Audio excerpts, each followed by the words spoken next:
Referi Danil Fightingga Manat Gabdiyev, Qozog'iston. Uning burchagida har doimgidek Doston Bozorov hamda Asadbek Saidovni ham ko'rdik do'stlar.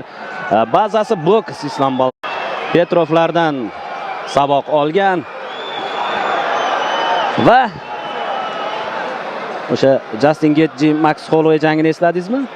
O'shada ajoyib tarzda jangga chorlagan edi, lekin Max Holloway tavakkal qilmadi Kudrinskiy. Yo'q.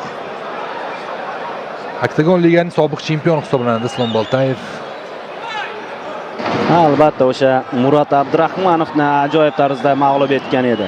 Bilasiz, Murat Abdurahmonov o'z vaqtida Magomed Ankalayevni mag'lubiyatga uchrata olgan.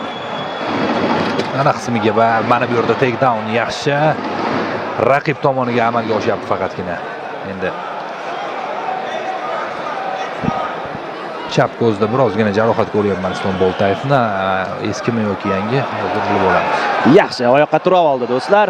Ha, Boltayevning kuchli jihati stoyka. Yana tanaga seriyalarni ijro etdi. Kombinatsiya yaxshi. Qorin va bosh qismiga ulanyapti.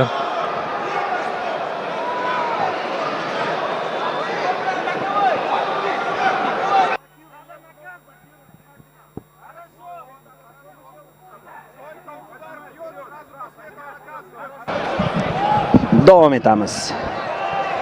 O'rta vazn toifasi 83-9 kilogramm ikkilik Boltayev taqibni davom ettiryapti.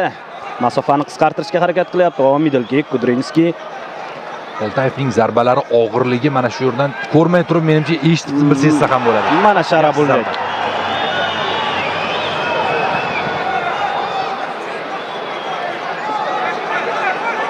Qo'ng qo'l bilan tutib olyapti va Kudrinskiy o'tkazdi. Mana shu zarbani.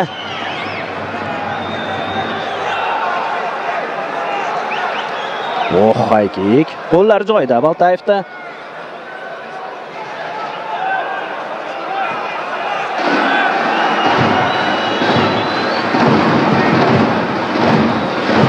Oldingi qo'lda jeb zarbasini amalga oshiryapti Kudrinskiy.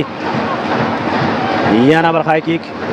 Ushbu zarbani anchagina yaxshi ijro etar ekan Kudrinskiy. Mana high kick zarbasini overhand o'ng qo'l tanaga zarba o'tdi. Jigar qismiga o'tdi do'stlar.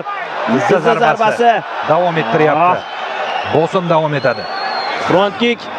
Yana bir zarba do'stlar. Do'stlar, birinchi raundning o'zidayoq Boltayevdan ajoyib qaytish. U so'nggi mag'lubiyatdan so'ng mana shu tarzda, chiroyli tarzda g'alaba qozonyapti do'stlar. Bu g'alaba kerak.